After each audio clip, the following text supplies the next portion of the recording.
What's up, Sagittarius, Sun, Moon, Rising, and Venus signs? Welcome to your tarot reading here at the Intuitive Teacup. Thanks for being here today, guys. Please come into this reading with an open heart and an open mind. Let's see. Trust that your own intuition will separate what is meant for you and what is not. And ultimately, you are accountable and responsible for all your own actions and decisions. So just do keep that in mind going forward with these messages. Let's set the intention now to get my Sagittarius gang, my lovely Sagittarius people out there, some clear, helpful, and insightful messages for wherever they are currently at on their spiritual path. All right, Sag, what's up? How you doing? How you doing, Sag? I always get so excited to read for you guys.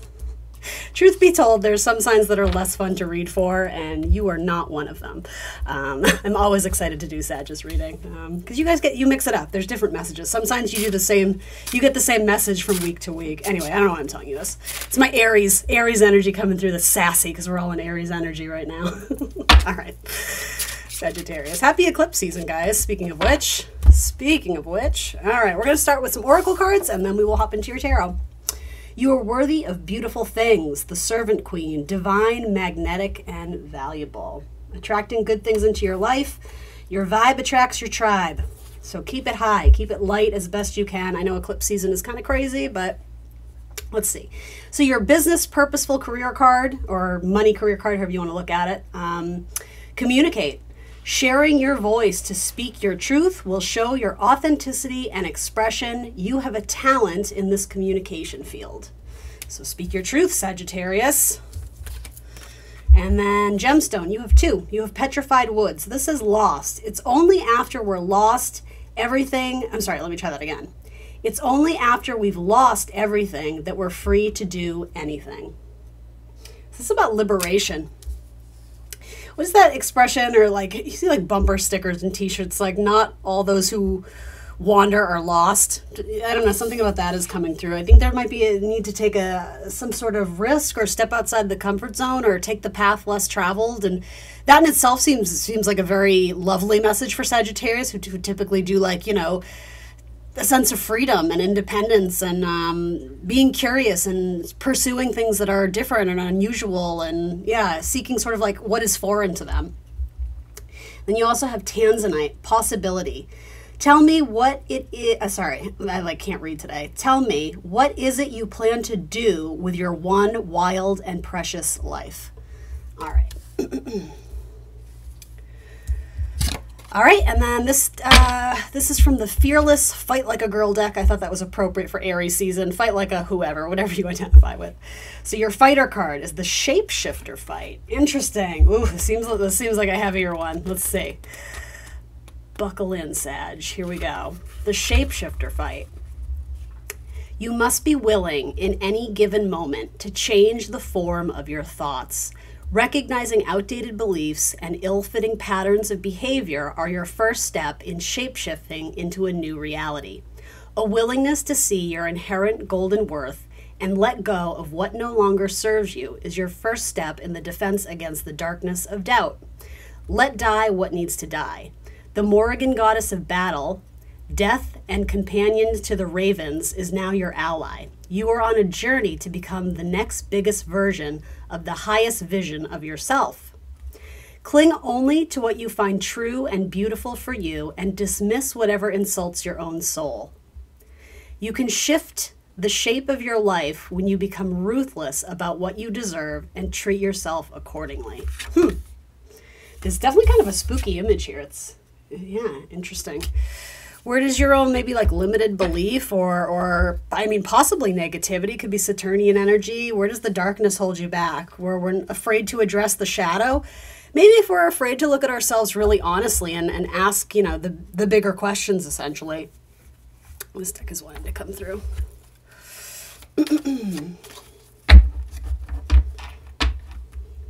I mean, there's such a Scorpio connotation to this card. I do feel like it is... it's indicating like a major internal shift, and you're not going to see that externally, like manifesting externally, until the internal work is focused on, right? It's almost this like idea of chasing happiness. It's like if you're not happy, it's like, oh well, I'll move to Paris. Oh, I'll move in with my boyfriend. I'll do this, I'll do that. But it's like if the happiness is coming from a place of lack internally, it doesn't matter what changes on the external. It's something that needs to be highlighted internally, right? So it may have to do with a mindset, or it may have to do with how you deal with adversity or how you cope with things emotionally. Because otherwise you're just going to keep meeting the same shadow in different places. Does that make sense? It's like wanting big shifts and dramatic changes in your life. But what really, the major dramatic shift that I think the universe is pointing out to you this week is internal, in your body, in your heart, in your chakras. I don't know. So what's going on with the tarot? This is about seeing the truth. This is about confronting yourself and confronting your own inner demons. Some of you, a relationship of some sort may have exited your life, and maybe it's left you feeling a little bit lost and insecure because, I don't know, again, it's forcing you to confront something in yourself that isn't necessarily easy to deal with. Maybe, and I don't know what this relationship was, and I don't do fear-based readings. That's not what this is about. Again, this is about self-empowerment and being sort of self-aware, but if a relationship has exited your life for one reason or another, it may sort of be pointing out the emotions that are surfacing because of that. They may have been something that's very uncomfortable for you to deal with, and it was easier to just suppress it. And because it's eclipse season now, these emotions that have been suppressed and suppressed and suppressed, all of a sudden it's like volcano time. It's like this can no longer keep happening because it's not healthy for you. It's actually stagnating your growth. And for some of you, it's almost stagnating like your ability to love openly. I hope that makes sense for some people out there. Or sharing yourself with others. There's a part of them that a part of them. Interesting that I said that. There's a part of you that you've always kept hidden or in the shadows. You weren't able to be vulnerable and authentically express something that's always been a part of you because there was a lot of shame or guilt or remorse tied to it. And so maybe if you didn't feel comfortable sharing that, A, maybe you weren't with the right person, or B, something had to end in order for you to really be honest with why something ended in order to see how you can operate differently next time. But with that, there's like a huge sort of purging. There's like an internal, I'm literally seeing like a hand like reaching in and pulling something out of you. And it's this. This is what's being pulled out of you. Something that was, I'm hearing like harness, but it was like holding you back. It was like a tethering. It is coming through very strongly as like that devil energy of being tethered or bound or held back by something, very likely to do with emotional stuff or like psyche. And I mean, those are intertwined anyway, but yeah, you're taking a good hard look in the mirror and you're seeing all the beautiful qualities, but you're also seeing where you've held yourself back. And so, again, it's not about blaming yourself or shaming yourself or feeling bad for not making the change sooner. It's about leaning into compassion and supporting yourself through this kind of soul journey or this spiritual awakening, if you will. You do have people around you who are supporting you. There might be like a sister-like figure. If you don't have a literal sister, it could be a best friend who you sort of consider your sister, or someone who's, it's like they're your peer, they're your ally, your coworker. They have a very nurturing, maternal like energy. It could be a Leo, it could be a Cancer, it could be a Taurus. Yeah, this feels almost like a tower moment that was it was a long time in the making, is sort of what I'm getting. Something had been suppressed over and over and over again, and because it's eclipse season, the universe is like, now we're gonna, like, it can't, like, now's the moment to be done with it. Only being done with it essentially is like, pardon this gross metaphor, but it's almost like, this is so weird. It's like vomiting, and then, I'm so sorry, Sagittarius, but like, this is what I'm hearing. It's like vomiting and then looking at it and being like, what did I eat? Like, what is this? It's kind of being relayed to me with humor, but also not, because it's like something that you ingested metaphorically or something that you've been holding on to.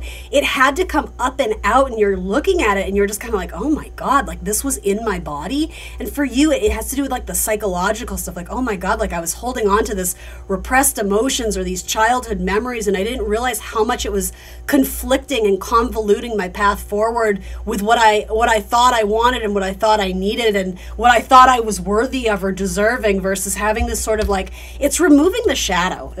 This is actually like a very heavy energy for Sagittarius. I'm hearing like tap, tap, tap. What is that? It's almost, it feels like it's on the glass of like a car, like tap, tap, tap. Not in a creepy way. It could even be like the noises that your house or your apartment makes, like a pipe or something. It's like, it's actually like the universe communicating with you. It's like, I just keep hearing like tap, tap, tap. It's like, it's being relayed to me as like someone's finger on the glass though. It's like subtle. But I think that glass, again, metaphorically, it has to do with reflection. And yeah, I mean, the Three of Cups is typically like a happy reunion card, but this is you feeling isolated and not necessarily feeling like you're enjoying the party with everybody else. I think you've put on a good front and you've put on a good face. I don't think people around you know how deeply you've been scarred or scorned or hurt by something, because you present as very much like life of the party, good time, whatever. But I'm sort of getting, if these people only knew, ooh, there's a lot of pain. You're going to make me cry, Sagittarius. Like, I'm actually feeling this in my heart. Not a typical Sagittarius reading, but that's all right. I'm here for it. It's like not being able to breathe. It's like having to do this put on or this show for the people, but then at the end of the day, you still come home to the same problems. And for a long time, again, it was repressing them. And now it's like we're coming up for air again. We're going to be able to breathe again. And I think you're going to realize just how heavy that energy was once you don't have to carry it around anymore. Metaphorically, there's almost like an exorcism going on here. It's like taking something that was living or manifesting inside of you that was toxic or stale or had gone bad, or just it had lived down there for so long. It's like we had to get it up and out. And that's what I'm sort of getting, is like projectile. It's like just like the puking thing. It's like we have to get it out. For some of you, that may actually be sort of a metaphor for those who had like an eating disorder or something. And again, it's pointing out like the deep held psychological wounds attached to it. So some of you may be seeking counseling or therapy. Some of you may be being an advocate or being very vocal about some problem that you've had, maybe with, I don't know, depression or something, and almost being, I don't want to say like a poster child for it, but I mean more the sense of, hey, like this is something I struggle with, and it used to be like a demon, it used to be a monster for me, but it's not anymore, but I still very much deal with it, and like it's just kind of sharing your story, communicating about it so that you can sort of collab with others or bring like-minded people together, almost in like a support group type way. It could even be addiction issues, something with sobriety might be coming through as well. Part of you feels a little bit lonely or once removed. For some of you, it's like this feeling of like, I want what everybody else has, and I'm trying and I'm trying and I'm trying, but I just feel like I'm not getting anywhere. It feels like I'm sinking. Sorry about that, Sag, my battery died. Yes, it seems like some of you, you're feeling like you have to work even harder for what everybody else has, and that's not necessarily true. That's like shadow side stuff coming up. That's conditioning from your youth or from your early relationships. That's some sort of like internal programming that you have. But it's like we have to shine some light on that and spend some time contemplating about it and meditating on it and sort of asking ourselves, like, where is this truth coming from, and is it my truth? Was it ever my truth, or was it something I was like preached or taught to believe? Especially in regards to career, although it could be in relationships. There's also a message here, though, of like, where are you actually making it harder for yourself than it needs to be? Where have you chosen a certain path, and maybe you're very sort of like in it, so in it that you've lost perspective or sight of it, like you can't see the forest from the trees. Like, where are maybe you getting in your own way, or like a self-sabotaging thing, well, I have to do it this way. Do you? It's almost like an unbiased perspective or an outsider's perspective could actually be quite useful to you, especially if it's in regards to career. Reaching out to someone who you want to emulate or be like, someone who you see as really successful in their career field and someone you want to emulate, reach out to them, knock on their door. There's that tap, tap, tap. Give them a visit, shoot them an email, see if you can give them a call, hop on some sort of conference call with like a business mentor or a financial advisor. I think that's important. It's like, what do you plan to do with the one wild and precious life you have? And where have you been holding yourself back? And like, it's so easy for me to say that. I get it. Like, this is like really deep, intense, like internal work that you're doing, but it's going to be worth it for the sake of being able to enjoy life again and being happy. And for some of you, like financial constraints, it's like being able to breathe again. Some of you may have sort of like a self-sabotaging habit of spending too much money that you don't have, or relying on that credit card to get you through. And I do think whatever this is, the universe is saying we have to stop, like no more of that. And because it's been such a long-held belief or pattern or habit in your life, breaking that and starting a new rhythm or routine, it's not going to be easy. It's going to be quite challenging, but I think it's all what you make of it. I think if you go into it with, you know, your classic Jupiterian, buoyant, positive energy, you know, good things are happening. Somebody told me the other day, when you're going through a difficult situation, you want to tell yourself, this is going better than I expected, because it puts it in perspective. Like, it could always be worse. And that way you're leaning into like the positive, the positive spin on the situation, even though it's not ideal, it's not what you wanted or asked for. It's like, you know what, this is going better than I thought. I don't know, that really spoke to me. So I'm sharing it with you. I can't take credit for that. That was my coworker, Jen. Something else I was going to say to you. What was it? I just lost it. Oh, faith. I mean, ultimately, that's really what this is about. Faith in yourself and in a higher power. Faith that things are going to work out, but it might be delivered to you in a different way. So what is a high vibe message that we can share with... okay, some of you are having to minimize contact with a person because your healthy lifestyle no longer aligns with theirs, especially if you are surrounded by people who are addicts or struggling with sobriety or addiction. It's almost like you're being kind of pulled into that world that you seem to have come out of, but there's like some sort of temptation to go back with the flock or back with the gang or the group because they're familiar. There's almost like a really there's a scary sense of being lonely. Like, if I move to this new city, like, I won't know anybody, or I'm going to miss my friend, or I'm going to miss my people, which is a very unusual message to come through for you guys. But there is something, there's like like your heart feels heavy, or something feels very like, yeah. Here's your King of Cups. So this is, again, having to do with the greater vision, getting to peek behind the curtain. It's almost like if you guys practice daily prayer or meditation or something that connects you to the divine and a higher power, the universe is saying, we're going to give you a really quick glimpse, because we know that you're hungry for more, Sagittarius, and we know that you do have faith. You do have faith, but you might be going through like a crisis of faith right now. That's sort of what this feels like. You're having a lapse. You're having a moment where you're just like, how did I end up here? Why is this happening? You know, the timing of this is terrible. Whatever it is, do your best to find internal balance, go through sort of the grieving process, do the soul work, do the heavy shadow work, if that's what's called for. But there's refuge, salvation, I don't know, something with spirituality, leaning into your spirituality to get you through a tough time. But I'm getting either in a dream or in prayer or in meditation, some higher power, they're going to give you a really quick vision into what it's going to look like. And the emotions tied to that are going to feel so good. That's going to stick with you. And that's going to reinvigorate your drive and your motivation forward. Like, I'm literally seeing you guys in meditation. You get like a prayer, sorry, not a prayer, a download or a vision or an insight. And it has to do with, I'm literally seeing hands open a curtain. You're getting a glimpse of what like God, source, spirit has in the works for you. And you're just getting to peek in for a second and be like, oh, like that's cool. Like, yeah, it's like, it's foggy. It's not completely clear, but it's like you have a vision of yourself, 2 years from now, 3 years from now, 10 years from now. And you're just like, oh my God, really? It's like you're getting a peek into the future of like a gift or a blessing that hasn't arrived to you yet. But the universe is doing you a favor because they don't want you to lose hope. They don't want you to stop on your path or go back to old habits, old people, old patterns that were not good for you. They kept your vibe low. They're wanting you to ascend. They're wanting you to take the higher road, even when it's more challenging, because it's going to be worth it in the end. For some of you, like a love or divine counterpart, it's on its way to you yet. It's like this person is already holding a cup. This person is very like spiritually elevated.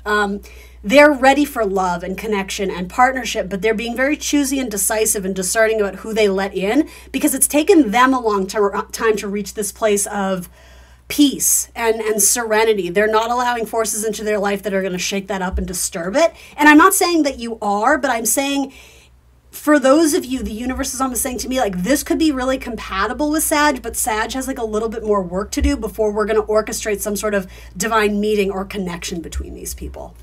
Yeah, but you get a glimpse behind the curtain, and it's very invigorating and empowering and inspiring for you. You're like, oh, okay. So do your best to be in that energy of receiving sort of psychic downloads. You know, buy a crystal that's good for that kind of thing, or you know, do some free association writing, something to sort of open up your portals of intuition and creativity, so that you can receive sort of what the universe is trying to say and guide you towards.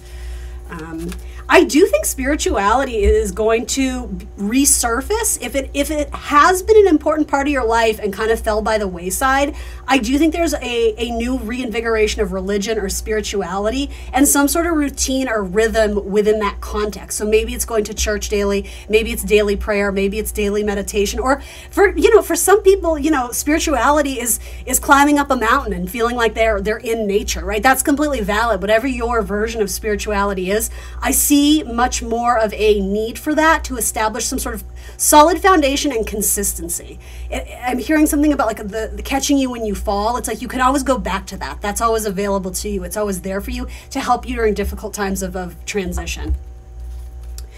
Water signs, Scorpio, Cancer, Pisces. Again, I said Leo and Taurus as well are coming into this. And then this is compassion. You're being asked to be kinder to yourself, to give yourself a break. Instead of being a taskmaster, a bully, or a horrible friend, be a loving comforter who always has your back. And don't be afraid to ask for that from others if you are going through a hard time. I said the same thing to Virgo, is not wanting to put yourself in a place of vulnerability or humility, like the humility of needing to ask for help. That's a power player move. That's a strength of character to be like, hey, I'm struggling with this. Can I ask you? Or, would you mind helping me with this? Ask, people aren't always psychic. They can't always read your mind and intuitively know what you need. Though I will say someone here does. Again, this like kind of psychic energy around you in terms of like a friend who could help you. But yeah, ask for help. Be a good advocate for yourself. It doesn't make you look less than. It doesn't make you look dumb. It doesn't make you look silly. It makes you look eager to learn and grow, and that's very admirable and respectable. That flew right out. This says patience. You're being asked to practice patience right now. It's not easy to do this, but you're strong, and there's a reason why things aren't aligning in the way you want them to at this very moment. Have patience. It will eventually work out. All right, Sagittarius, thanks for joining me today, guys. I appreciate you being here. This was a heavier message, but I have to have faith it's going to serve somebody out there. So let me know. Let me know in the comments below if you're brave enough, right? If not, please do like the video, show me some love, subscribe to the channel. Make sure you hit the notification bell so you'll be alerted when I post readings in the future. If you want more content from me, I am on Instagram and Facebook as The Intuitive Teacup. And that's about it. Happy eclipse season, Sag. Sending you a big energetic hug. I will see you soon for more tarot. Bye, guys.